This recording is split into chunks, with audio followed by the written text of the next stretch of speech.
दुसऱ्या दिवशी दोन प्रहरी राजे एकटे असता संभाजीराजे बराच वेळ राजांच्या महाली होते. राजांचा निरोप घेऊन संभाजीराजे उठलं. संभाजीराजे दाराशी आलं आणि त्यांचे पाऊल अडखळले. त्याच वेळी सोयराबाई आत येत होत्या. संभाजीराजांनी मुजरा केला, वाट दिली. सोयराबाई महाली आल्या आणि संभाजीराजे बाहेर गेलं. सोयराबाई राजांच्या जवळ जात म्हणाला, युवराज, आणि यावेळी का? आम्हाला भेटायला का वेळ पाहावी लागते? तसं नाही, पण कालसुद्धा आले होते ना. कोणी सांगितलं? सोयराबाई या प्रश्नाने चपापल्या सावरून घेत ते म्हणाल्या, कोणीतरी म्हणाल, बाई, मला काय करायचं आहे? आपली झोपायची वेळ आजवर ऐवळी ती कधी आली नव्हते. प्रसंग सारं काय घडवतं, करायला लावतं. कसला प्रसंग? आमच्या आधाराचा. सोयराबाईंनी निश्वास सोडला. विषय बदलीत म्हणाला, कसं वाटतं आता? अगदी बरं वाटतं. दाह थांबला, मस्तक सूळ गेला, भूक लागतं. मी नवस केला होता पावला म्हणायचा.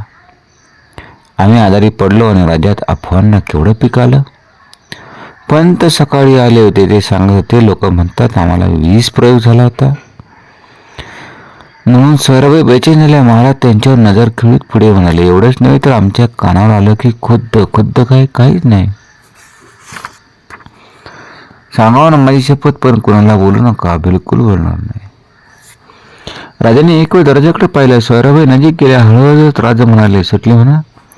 खुद्द संभाजीराजांचा हात येत आहे असं म्हणतात. सोयराबाईंची निराश झाली. त्या मान उडीत म्हणाल्या, हे आम्हाला नवीन नाही. हेच आम्ही सांगितलं असतं तर पटलं नसतं. आताही ते पटत नाही. राजांचा आवाज कठोरपणात होता. नजर सोयराबाईंच्यावर खिळली होती. राणीसाहेब, आम्हाला 20 प्रयोग झाला असेल तर नाव युवराजांचं कशाला घ्यायचं? तुम्ही पण जवळ आहात. काय बोलणे? ऐका, फार वटवट करू नका. संभाजीराजे तुमचे सावत्र चिरंजीव असले तरी ते थोरले आहेत. बिचारी सई राहिलेली आहे म्हणून त्यांची उपेक्षा करण्यात काहीच अर्थ नाही. ती गेली म्हणून तुम्ही राणी बनला, ते उपकारच म्हणून तरी युवराजांचा द्वेष करू नका. सोयराबाईंना नजरेला नजर देता येत नव्हती. त्यांच्या अंगाला कापरा सुटला. त्या कोणीतरी अफवा उठवणार आणि बस करा. या अफवा कुठून उठतात ते आम्ही जाणतो. अफवा वाऱ्यावर पिकत नसतात. त्यांचं जन्मस्थान आप्त सुखेत असतं. राणीसाहेब, आमच्या आदरांचा फायदा घेऊन अशा 20 वार्ता पसरवणाऱ्यांच्या जीवात छाटून टाकाव्या असं आम्हाला वाटतं. पण माझा यात काय दोष? दोष तुमचा नाही, आमच्या नशिबाचा आहे. शत्रुकोटातली वित्तम बातमी जिथं आम्हाला मिळत होती तिथं असल्या गोष्टींचा छडा लावणं आम्हाला फारसं अवघड नाहीचे. आता अधिक सहन करण्याची ताकद आमची राहिली नाही. संभाजीराजांना हवं तर जवळ करू नका, पण ते युवराज आहेत, त्यांचा मान मोठा आहे, विसरू नका.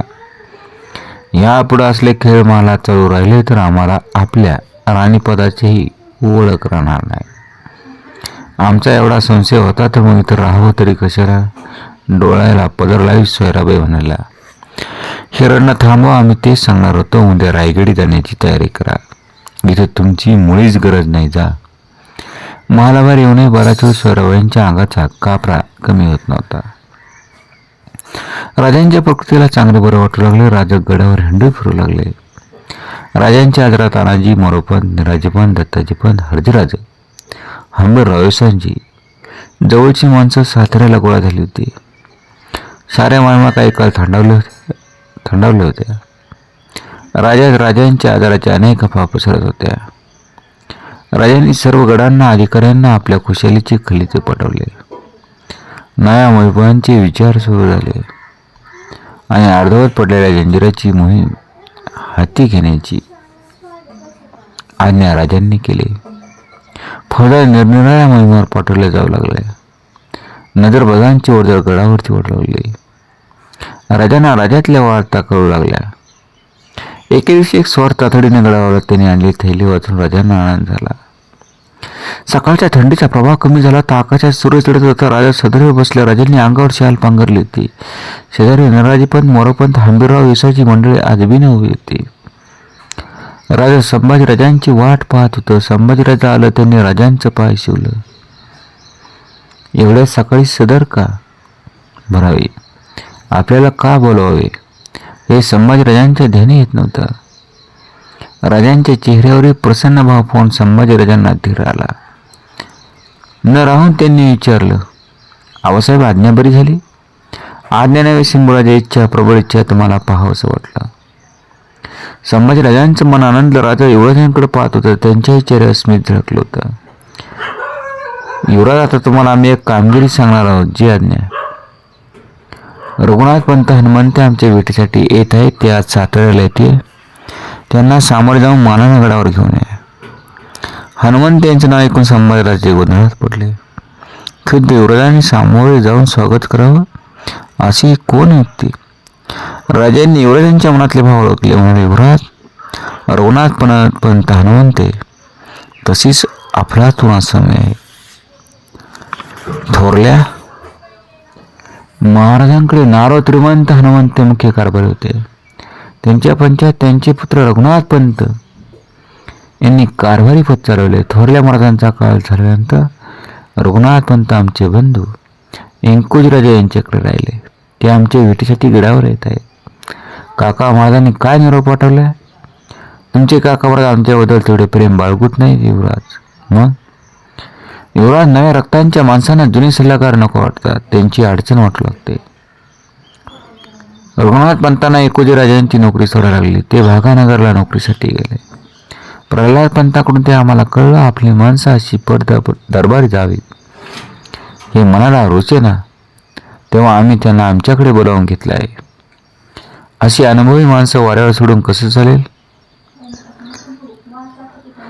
संभाजीराजा आपल्या स्वरांशी गडाखाली उतरलं. राजा रघुनाथ पंतांना पाहण्यासाठी उत्तावळ झालं होतं. आजवर त्यांची अनेक पत्र राजांना आली होती आणि त्या व्यवहारात राजांना रघुनाथ पंतांचं दर्शन घडलं. त्याने राजे आकर्षित झाले होते. आता सर्वांनाच रघुनाथ पंतांना पाहण्याची उत्सुकता लागली होती. सायंकाळी युवराजांचं रघुनाथ पंत गडावर येत असल्याची बातमी राजांना आली. राजांनी अंगात दरबारी कपडे चढवले होते. सदर महालात भेटीची जागा ठरवली.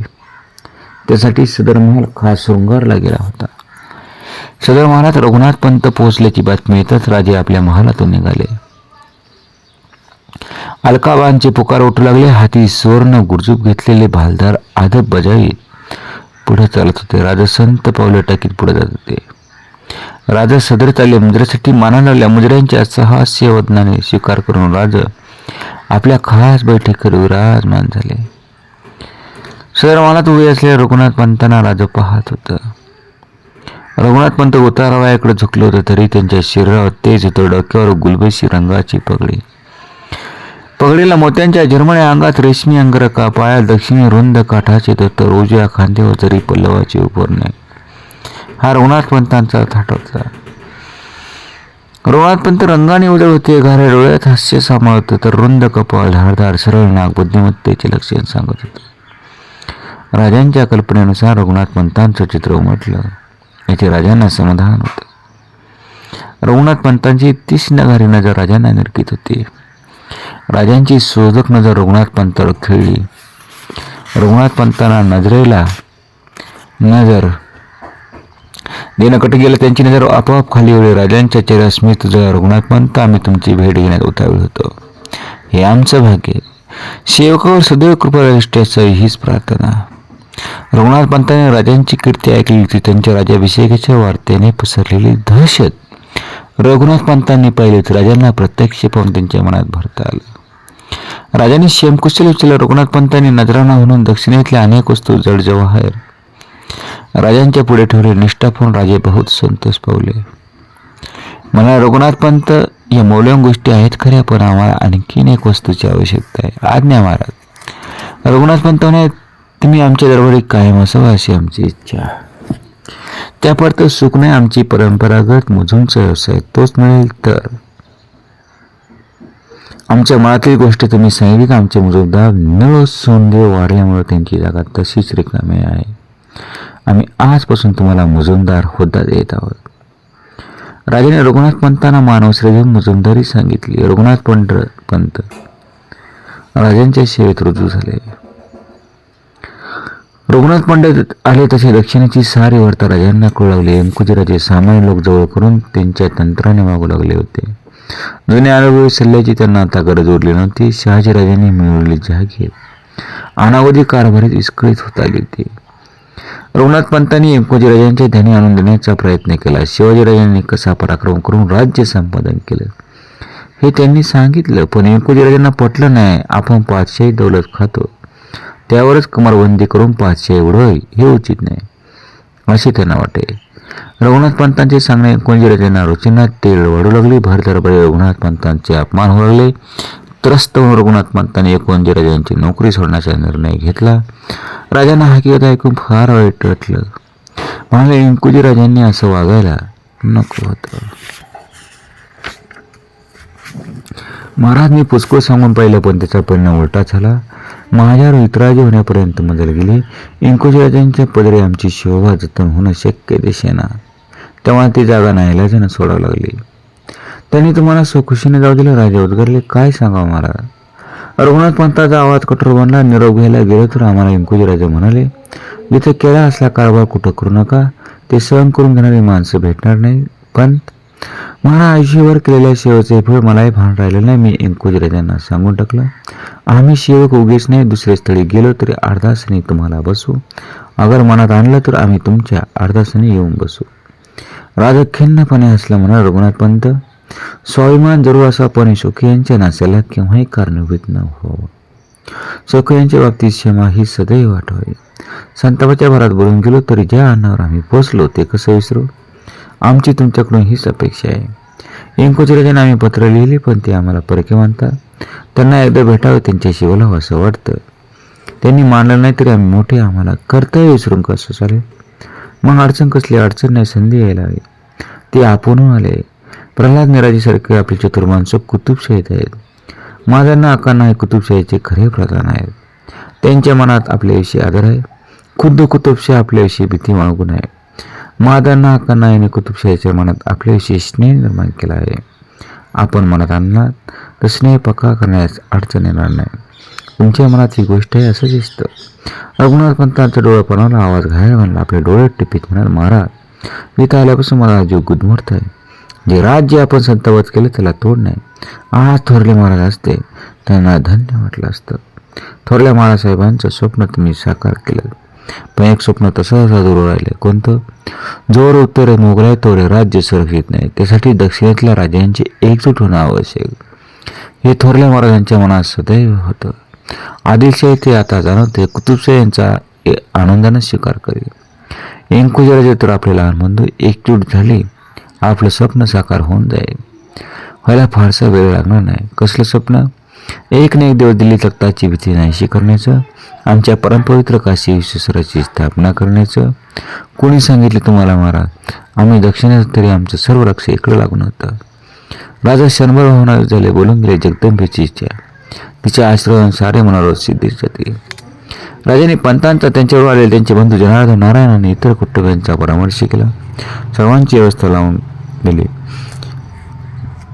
रघुनाथ पंतांच्या मुलांनी राजसदर रंगत होते. राजांच्या डोळ्यात स्वप्न तरळत होत आणि खऱ्या अर्थाने दस्तूर खुद्द शहाजीराजे भोसले यांच्या हाताखाली काम केले. रघुनाथ पंत मात्र राजांच्या दरबारी मात्र आले.